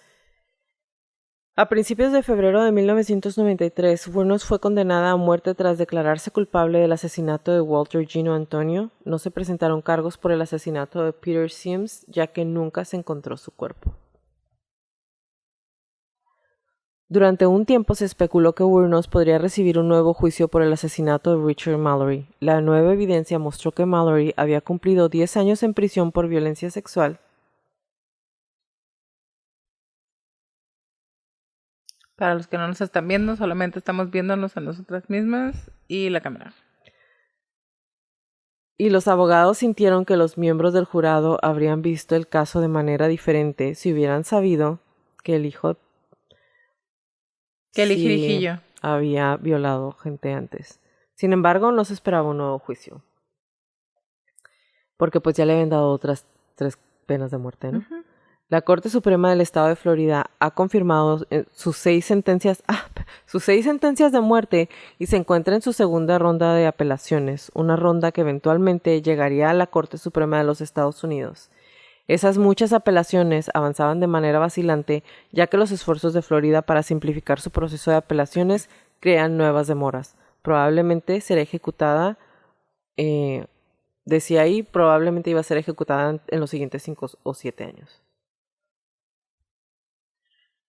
Y de hecho, hasta Oprah anduvo, pues no es activista la palabra correcta, pero estuvo intentando como darle visibilidad a la cuestión de la salud mental y de que al fin y al cabo es una persona dedicada a la prostitución víctima de violencia que quizá en alguna de las ocasiones sí estuvo actuando en defensa propia y como toda esa parte quedó completamente de lado. O sea, no se hizo ninguna investigación. Amiga, ahorita deja que te diga. Primero voy a decirles que este episodio es editado por Stuka Producciones. Si necesitas trabajo de edición de audio y video, Stuka Producciones puede ayudarte. Búscanos en Facebook como Stuka Producciones. Stuka es SZTUKA Producciones.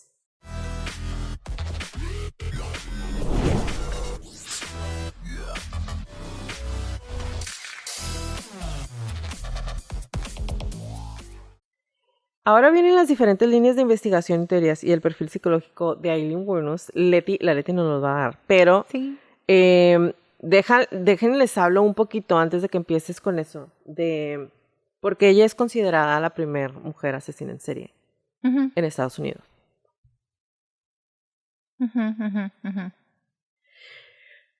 No es la primera, obviamente ya hemos contado antes. Sí. Pero Wuornos no fue la primera mujer en asesinar a varias personas, pero los criminólogos se interesaron por el caso. Eso se debe a que fue la primera en encajar en la definición del FBI de un asesino en serie, que incluye matar a más de 3 personas, apuntar a víctimas que ella no conocía y que no se conocían entre sí, y permitir que transcurriera algún tiempo entre cada asesinato, o el cool-off period, o periodo de enfriamiento. David Moore, quien confesó a Wuornos en el caso de Mallory, Wuornos elegía a sus objetivos al azar, permitiendo que pasaran unos pocos días o más meses antes de volver a matar. No conocía a ninguna de sus víctimas. Todos eran hombres de mediana edad o mayores que se detuvieron a recoger a Wuornos mientras ella hacía autostop en las carreteras de Florida. Todos fueron asesinados con múltiples disparos. Y fíjate, esta es investigación que encontré en una página de la policía. Y dice aquí, todos eran hombres de mediana edad que se detenían a recogerla mientras ella hacía autostop. Ahí no están diciendo que se detenían a recogerla porque estaba trabajando como prostituta. Es que autostop es lo que hacen para las prostitutas. Esto es autostop, no es pedir raite. No, es que acuérdate que cuando hicimos a lo mejor ahorita, pero cuando hicimos el caso de Kemper, él agarraba a las muchachas que hacían autostop. Y era porque pedían raite para ir a la escuela, porque en aquel momento era algo totalmente normal. O cuando Dahmer, que vio al primer muchacho del que se enamoró que iba corriendo, también estaba... Ajá. That's autostop. Okay. James Fox, un destacado experto nacional en asesinos en serie, dijo que Wuornos se hizo conocida como la primera mujer que buscaba a extraños como víctimas que se asemejaban a asesinos en serie masculinos y muy publicitados como Ted Bundy. Ella fue la primera mujer en matar con el estilo depredador de los asesinos en serie masculino. Esto lo dijo Fox, profesora de justicia penal en la Universidad de Northeastern en Boston, quien ha publicado 5 libros sobre asesinatos múltiples. Otras mujeres que han matado en serie conocen a sus víctimas, dijo, como los casos de una enfermera que asesinó a pacientes, madres que han matado a sus hijos o una casera que mató a sus inquilinos, todo durante un periodo de meses o años. La casera que mató a los inquilinos no es la viejita. La viejita de Horrible Roommates o Terrible Roommates. Sí. Que es otro programa de Netflix de compañeros de cuarto o de casa horribles. Y el primer episodio es precisamente una viejita que mataba a sus inquilinos. Pero la fascinación de Wuornos se deslizó fuera de los círculos policiales. Una infancia abusiva y su insistencia inicial en matar a hombres para defenderse de la violación y el robo resonaron en algunos que la vieron como el símbolo de una mujer fuerte que se rebela contra la violencia masculina. Otros se sintieron atraídos por la historia de su juventud miserable. A los 15 años vivía en las calles. Su carrera como prostituta, su relación con una amante lesbiana y su abierto desafío a la autoridad y al sistema judicial. Implacablemente sombría y enojada, ha gritado a los jueces y una vez llamó a los miembros del jurado que la condenaron basura de Estados Unidos, mientras la escoltaban fuera de la sala del tribunal. Mientras Wuornos estaba en la cárcel esperando su juicio, una pareja cristiana, como ya lo mencioné, la adoptaron. Aunque ha sido glorificada en el escenario, los más cercanos al caso dicen que tales representaciones son exageraciones. Ella es realmente un personaje mucho más superficial de lo que ha sido retratado, dijo Damore, que era ex fiscal. La han convertido en algo que no es. Realmente odiaba a los hombres. Creo que es una tragedia convertirla en algún tipo de figura de heroína. Pues claro que odiaba a los hombres, se la pasaron y tampoco se trata de... violándole, etcétera, etcétera. Tampoco estaría yo de acuerdo en decir como, heroína y figura. No, claro que no. Claro que no. Pero bueno. Damore dijo que Wuornos nunca mostró ningún remordimiento por los 7 hombres a los que confesó haber matado y robado, a veces después de ofrecerles sexo a cambio de dinero.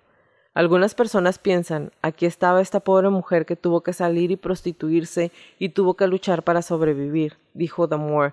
5, tal vez 6 de esos asesinatos no tuvieron nada que ver con el sexo.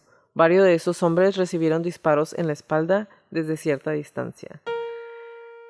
Y hasta aquí le voy a dejar.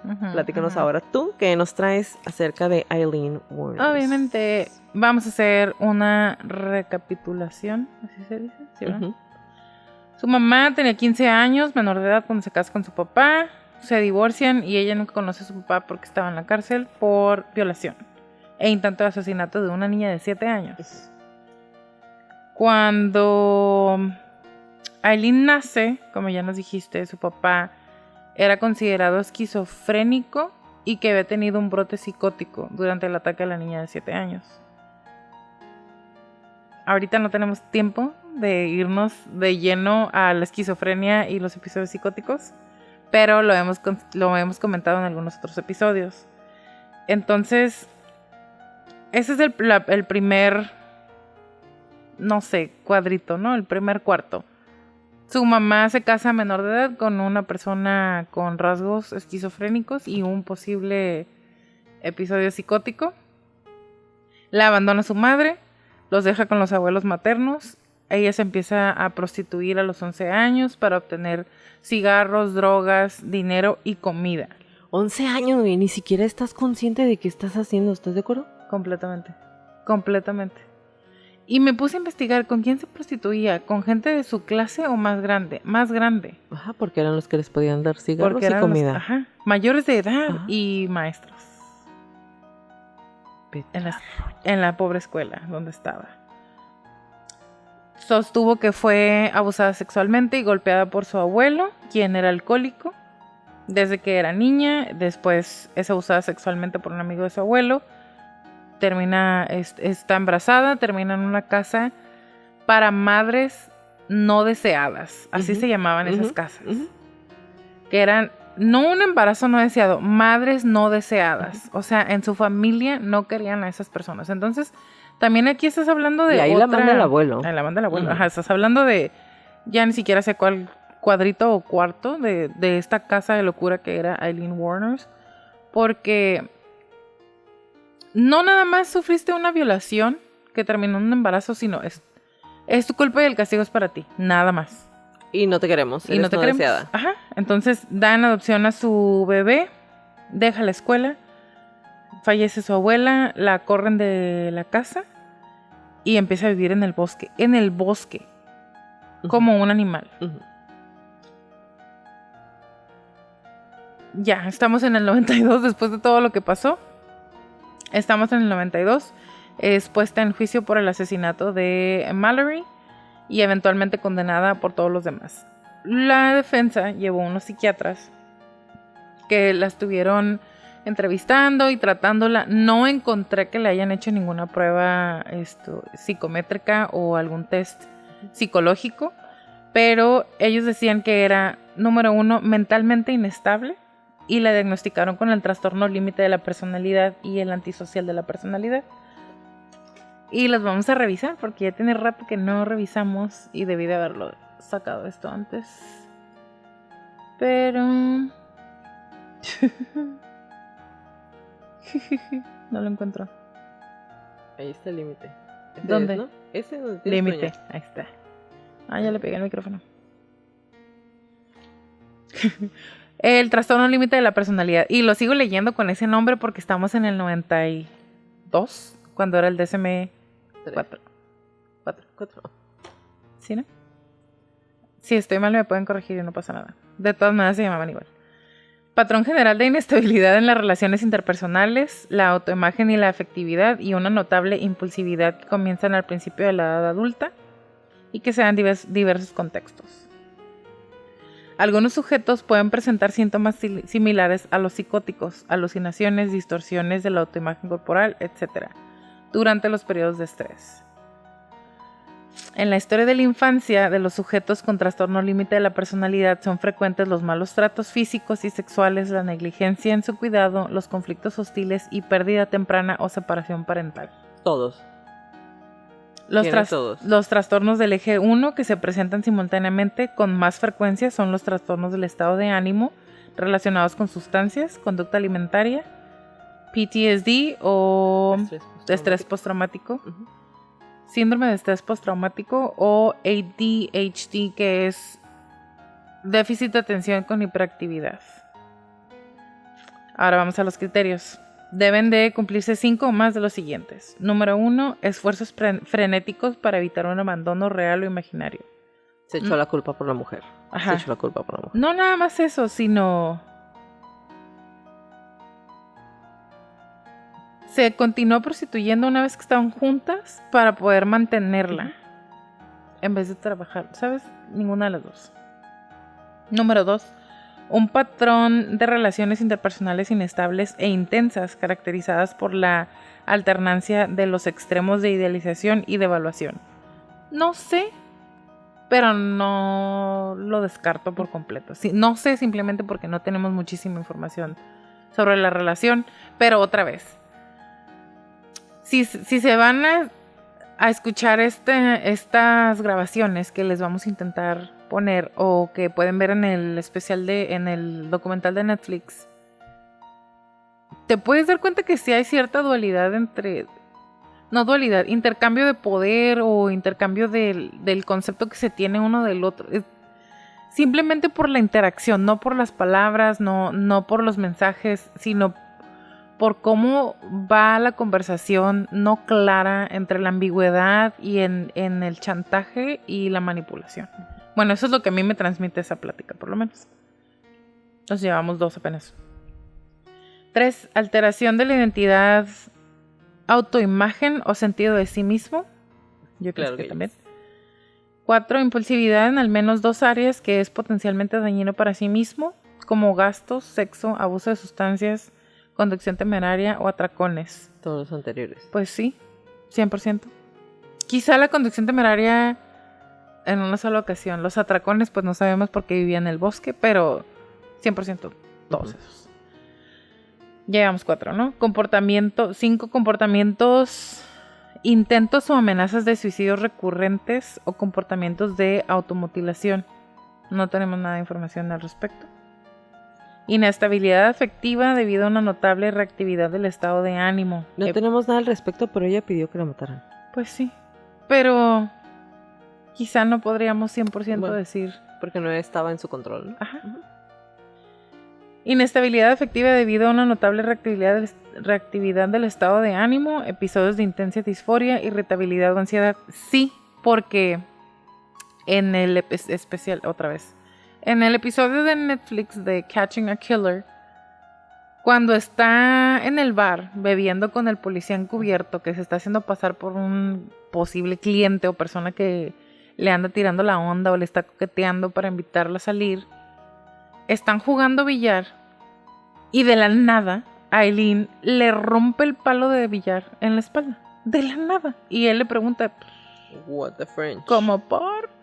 Güey, contexto, please, le dice. Y ella, no sé, simplemente me dieron ganas. Eso es lo que ella le contesta. ¿Sabes? Si estaban, o sea, en público pisteando a gusto. Y se le trona la tacha momentáneamente. Ahí ya son 5. Sentimientos crónicos de vacío. Aunque no tenemos pruebas, yo les podría asegurar que la mujer se sentía crónicamente vacía y deprimida. Ira inapropiada e intensa, dificultades para controlar la ira, peleas físicas, enfado, mal genio. Sí. Ideación paranoide transitoria relacionada con estrés o síntomas disociativos graves. Es otra de esas cosas que no tenemos suficiente información, pero si recordamos que nos estabas platicando que durante el juicio se fue agravando cada vez más, tal vez este podría ser un síntoma, o sea, tal vez de más cosas. Tal vez podemos decir, no está completamente, pero si me dijeran que lo tenía, te diría sí. 100%, sí, ajá. Sí. No me parecería. Ahora ayúdame a encontrar el otro. Pues estoy leyendo al revés. ¿Qué estás buscando? El antisocial. Aquí está. Es que es el primerito. ¿De cuándo es este? Perdiendoeltiempo.com. Columbine. Como si no fuera... Las 12 de la mañana, ¿cómo no? Las 12:22.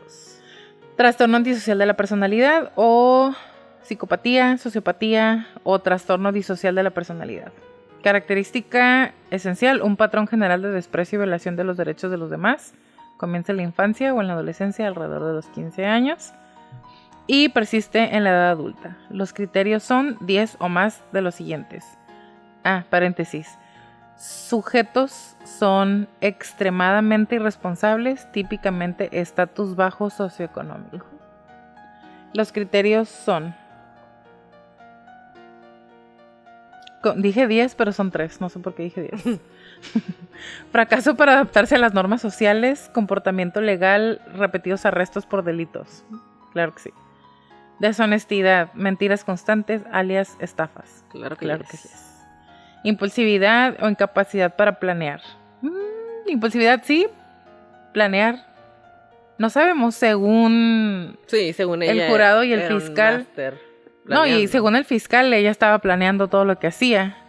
Y de alguna u otra manera ella tenía un plan general porque traía armas, traía etcétera. Igual se la vamos a dar. Sí. Irritabilidad, agresividad, peleas o agresión física. Yes. Despreocupación imprudente por su seguridad o la de los demás. Sí. Sí. Sí. Okay. Sí, o sea, se andaba prostituyendo en las calles. Bueno, sí es cierto. Sí se estaba poniendo en riesgo. Sí. Tienes razón. Irresponsabilidad persistente sería el número 6. Falta de remordimiento o su justificación de actos. Ahora, lo que comentaba el fiscal de que ella nunca mostró remordimiento, tendríamos que saber si ella estaba, número 1, en la posición mental o capacidad mental de sentir remordimiento, y número 2, si realmente entendía la gravedad, la dimensión de las cosas que había hecho. ¿Sabes? Porque pues es que al final no dimensionaba las cosas. Ajá, porque al final fue... Ella nomás quería estar bien con Dios. No, y al final acuérdate que dijo, pues tomé una vida y supongo que tengo que dar la mía para pagarla. Ajá. Sí. Eso y lo de... O sea, no es como que perdón, hice sufrir a su familia, bla, bla, bla. No, fue como... un intercambio. Ajá, o sea, quité una vida y pues tengo que dar la mía. Exactamente. El sujeto tiene al menos 18 años. El trastorno disocial comienza desde los 15. No es un episodio maníaco y no es esquizoide. No, esquizofrénico. Y ya, eso es todo. Entonces, es una de esas veces que decimos, pues no tenemos 100% el diagnóstico porque no hay así en sus documentos y en todo el historial de ella. No está así escrito tal cual. Pero los psiquiatras que la estuvieron entrevistando y que estuvieron ahí como parte de la defensa, que no los dejaron al final declarar. Y si los leemos así, o sea, aunque no supiéramos nada de psicología, si se los leo así sí, nada más, pues sí encaja en el perfil. O sea, y es, como les estábamos diciendo al principio, todos los sucesos por los que ella pasó desde pequeña, nos podría decir que también estaba sufriendo de algún tipo de PTSD. Entonces, es una persona a la que fue abusada sexualmente desde pequeña y al mismo tiempo está queriendo ser prostituta. Imagínense, nada más. Que ella está haciendo su trabajo de prostituta y alguien le dice algo, la toca de alguna manera, se mueve de alguna manera o se pone rudo y ella entra en un episodio de PTSD que bien sabemos que se puede ver hasta como un trance. Y los mata.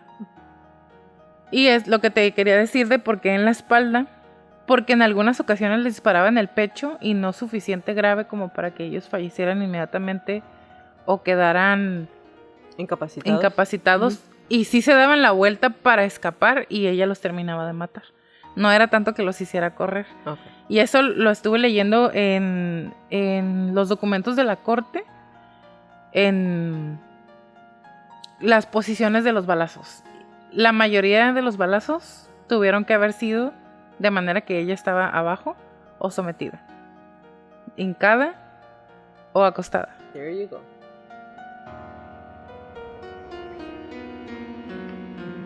Associated Press informó que la asesina en serie Aileen Wuornos fue ejecutada mediante inyección letal a las 9:47 de la mañana del miércoles 9 de octubre del 2002.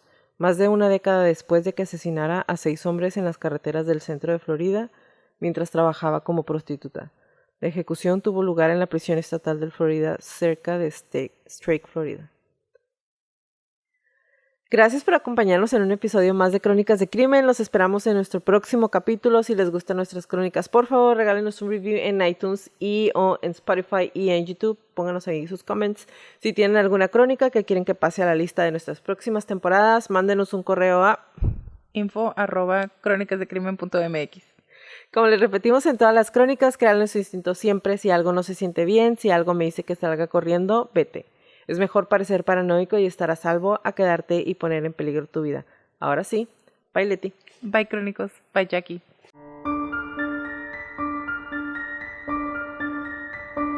Toda la redacción y búsqueda de esta crónica fue hecha por mí, todo el perfil clínico fue realizado por Leti Mosqueda, música por Kevin MacLeod y toda la edición de sonido es de Stuka Producciones.